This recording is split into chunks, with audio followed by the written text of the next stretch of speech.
So first we need to understand the nature, the basic nature of the universe and all sentient beings.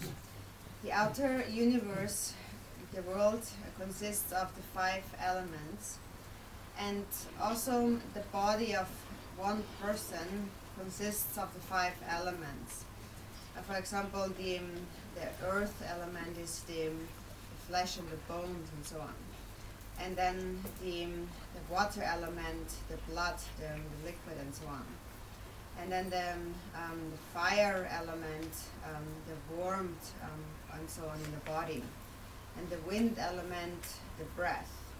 And then the mind refers to the space element. So within one person, actually the entire universe is included.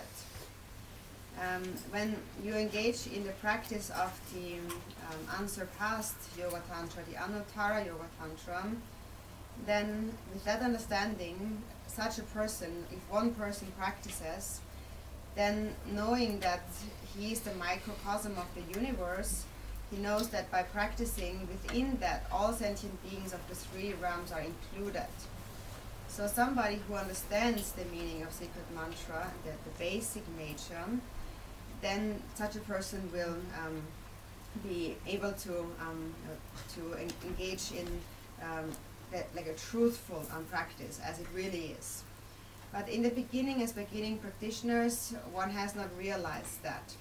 So in the beginning, according to the new tantric transmission, one first enters the first class of tantra, the kriya tantra, or action tantra, and that is in a context where we still grasp or perceive a duality of self and others. So we practice first, in that context, the kriya tantra. And then our understanding deepens. And then we come to the charya, the second tantra, upa-tantra. And so here we begin to understand, actually, my mind and the deity's mind are very much related, very much connected. So that then is the second tantra.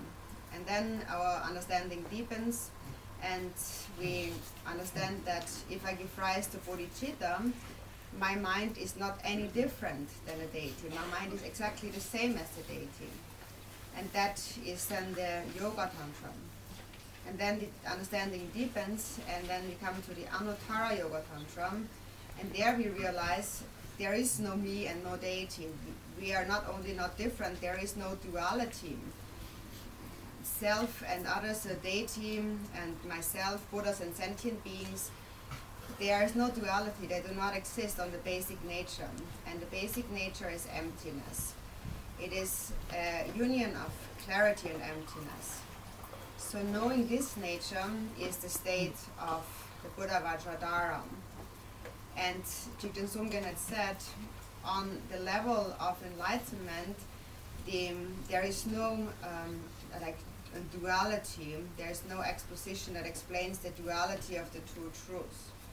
So in the ultimate truth, when we attain enlightenment, we do not just disappear, we are in the state of Vajradhara. It is a realization of how things really are.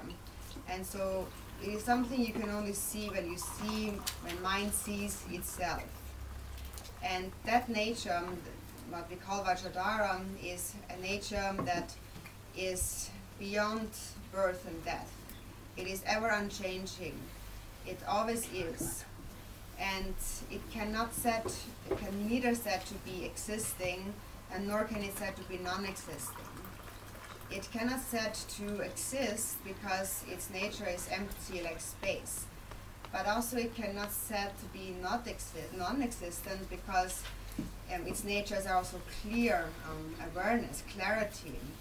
And from that clarity, with great compassion, manifold forms manifest. So we have mentioned yesterday these three kayas spontaneously exist. So when you